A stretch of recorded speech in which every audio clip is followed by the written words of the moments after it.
I've been riding the Amflow PL with the Avinox motor for a while now, and a big new firmware update just dropped, unlocking a load of real-life useful features like wireless shifting without pedalling, live tuning from the display, and a big update to peak power. It's the kind of update you'd expect from a big tech company, where the product keeps evolving and getting better after you've bought it. So it's a little bit like a drone or an action camera in that the updates come through quite frequently, but this latest update has been quite a significant one. In fact, there's 6 key updates that really change the character of the bike and bring some new features. So in this video, we'll go through all of those 6 updates in a bit more detail, and I'll explain to you what they do and how they benefit your ride. One of the bigger updates to the motor is the 1000 watt mode. Previously, you had 1000 watts available for 30 seconds only in the boost mode, but now it's been completely opened up, so 1000 watts is available basically in trail mode or turbo mode. And the way I use it is to get back to the top if I'm sessioning a trail that I want to practice. I can just fly back to the top as quickly as possible, or I can use it to get up some ridiculously steep stuff that's virtually impossible on a regular pedal bike and actually quite challenging on a normal e-bike. But the way it delivers the power is very controlled. It's not like a wild 1000 watts that's just going to buck you and blast you around and feel like the bike is too wild. You can actually go in and change the parameters of trail mode, for example, and you can tell it that you as a rider, you want to wait for that 1000 watts only when you put in a lot of pressure and a lot of effort into the bike.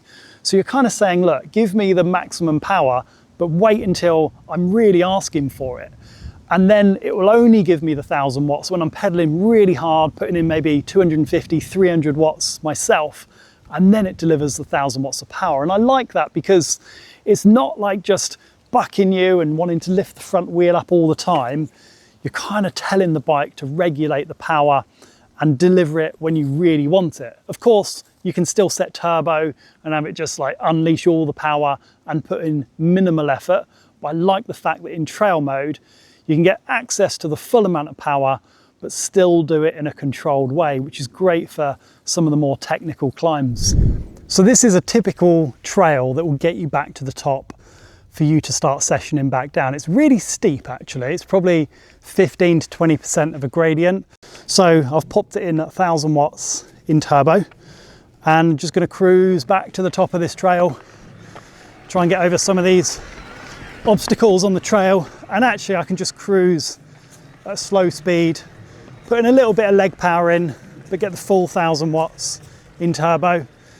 Speed up a little bit, or even use the boost mode, which gives me the full 120 Newton meters. That gives me that extra rotational force, even at low RPM.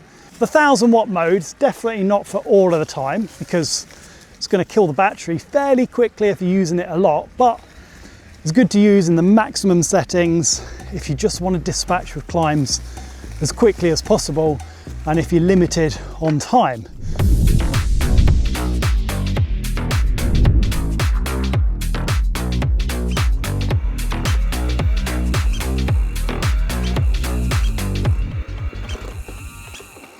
This might be one of my favorite features of the new update. It's called SmoothShift. And what it does is it automatically shifts the derailleur without you having to pedal. And it's very clever how they've achieved it. So it's all wireless. We've got a wireless pod controller here and SRAM's wireless axis derailleur on the rear. Now it's hardwired into the motor, so there's no battery on the back. It's all hardwired in, so you don't have to charge anything in addition to the main battery. But the bike knows when you've shifted and it automatically moves the front chainring forward to complete the shift without you having to pedal. And it's a very clever way that they've done it. So they know when the rear derailleur is drawing power from the system, and then they automatically rotate the front chainring with a little bit of power just to complete the shift.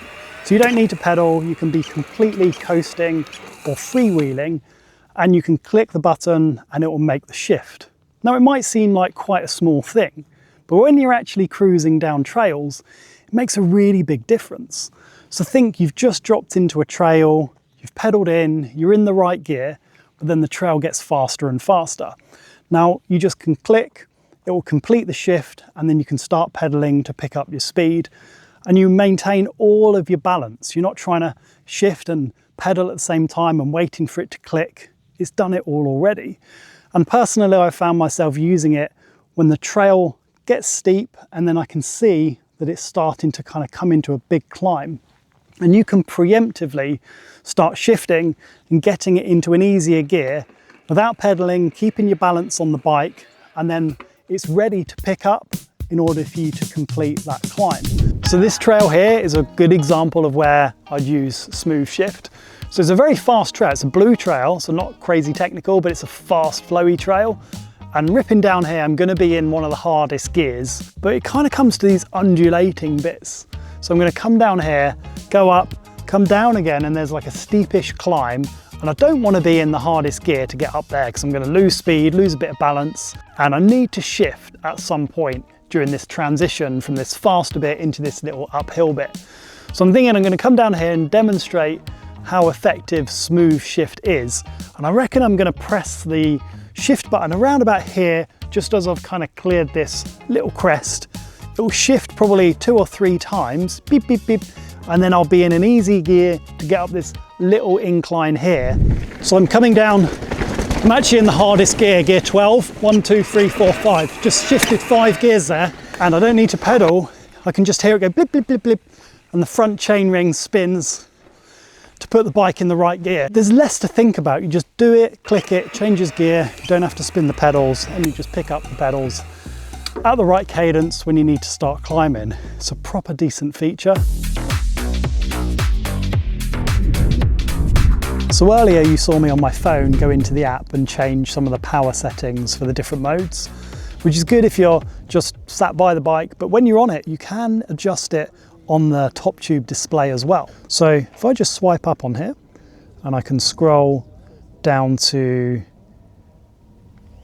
custom assist mode, just on here, and I can enter into each one of these and fully customize it. So if I go into trail mode, I can change the minimum assistance and the maximum assistance. So this determines how much assistance the bike motor actually delivers to me. Or I can change the maximum amount of torque, the maximum amount of power. So at the moment I'm 1000 watts in trail mode. I can change the motor overrun. At the moment I'm on short. I can set it to something like medium or long, etc. You get the idea. I can also change the order that I want, or I can completely delete certain modes from it. So I've just taken off eco mode. I can save that, and I can change the order of the modes as well. So maybe I want it to start in auto, have trail in the middle, turbo at the top, and save that. But check this one out as well. This is boost mode. It used to have a maximum duration of 30 seconds, but it's now configurable from 10 seconds right up to a minute, a full minute. So the boost mode still gives 1000 watts of peak power, but we've got the full 120 Newton meters of rotational torque. So when you're cruising up steep stuff at very low cadence, that's when you notice the additional torque. So it takes it from 105 Newton meters across the rest of the modes into 120 Newton meters in boost mode. So it's not a massive difference, but it is noticeable at low RPM up really steep stuff, especially the technical stuff. And now going from 30 seconds to 60 seconds, well, it basically doubles what we had before. A couple more features that are really good. The first one is called Quickstart. It essentially does what it says in the title. The bike starts quicker when you start putting a little bit of pressure on the cranks. When I first tested the bike, when it came out originally, I did say that it took a little bit extra of a crank rotation to get the motor to engage. But now with Quick Start toggled on, I just need to put a tiny little bit of force into the crank and the bike starts going forward.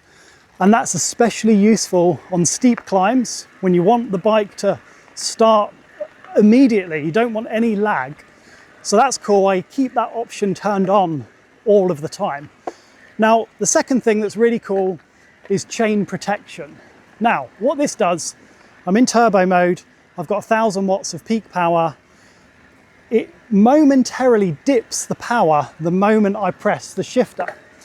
So it's designed to protect the chain, the derailleur and the mech from damage, from wear and tear, because we've got an incredible amount of power delivered to the entire drivetrain. But with the chain protection toggled on, I can feel it momentarily dip the power for a split second when I press the shifter. It's very, very slight, and it's only when you know it's working that you can tell it's happening. And that's a really cool feature that will hopefully give a little bit more longevity to the entire drivetrain. Blip, blip, blip. You can feel it momentarily dip the power to protect the components. Really cool feature. In fact, a couple of cool features. Make the bike last a little bit longer and just make it easier to start on the really steep stuff.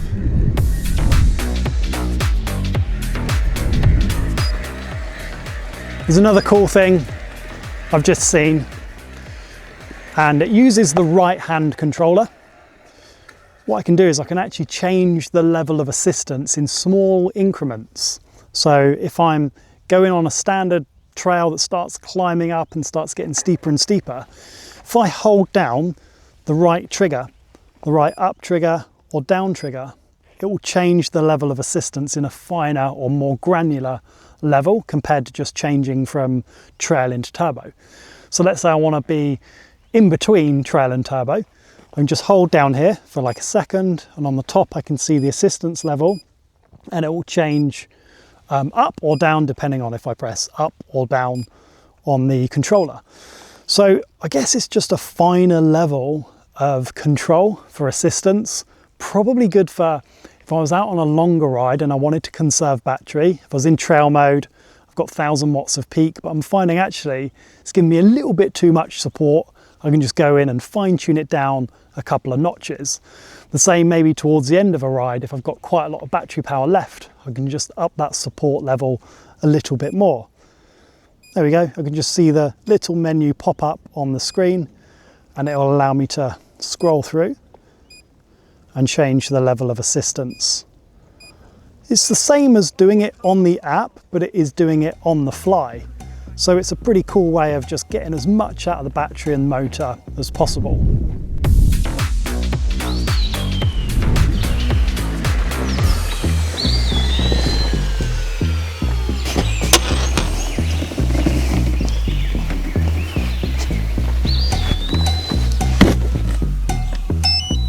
What I like about this is the bike fast charges, and it charges at roughly 1% per minute. So if you've got one of these portable power packs, you can leave it in the back of the car, which I do, and this doesn't take a removable battery, this particular bike here, but even so you can pick up these power packs for generally cheaper than an external battery or replacement battery. And 30 minutes will give us another roughly 30% on the bike. But also what I can do is I can change the amount that I want the bike to charge up to. So if I'm putting it in storage and I'm not going to use it for, let's say, a few weeks, I can just tell the app to charge it to 70%, 80%, and it will stop charging when it gets to whatever percentage you've defined in the app, which is pretty good because batteries that are stored for a long time at 100% can start to degrade if they're left unused for a long time. So having that option within the app is another part of the update that's come for this latest software. So if I'm stopping for lunch, I can use my portable battery and just give it like 30, 40%, have a sandwich and some drinks. But if I want to store the battery or store the bike and not use it for quite a long time, if I'm going on holiday or over the winter, I'll probably set like 70 or 80% in the app so it's not fully charged and staying there for a long period of time.